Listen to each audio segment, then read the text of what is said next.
A red alert has been issued by Indian Meteorological Department in Dakshina Kannada district in Mangalore as heavy rains continue to strike across the district.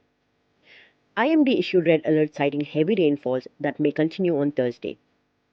Due to heavy rains, the premises of Bappanaru Durga Parameshwari temple and premises in Mulke, which is on the outskirts of Mangalore city, were entirely flooded.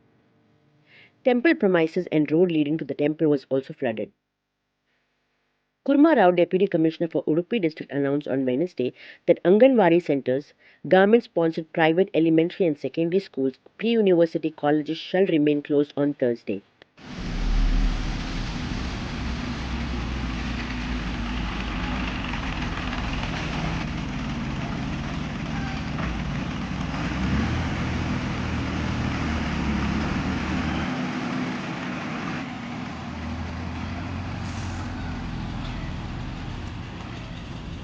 Divert ಮಾಡುವ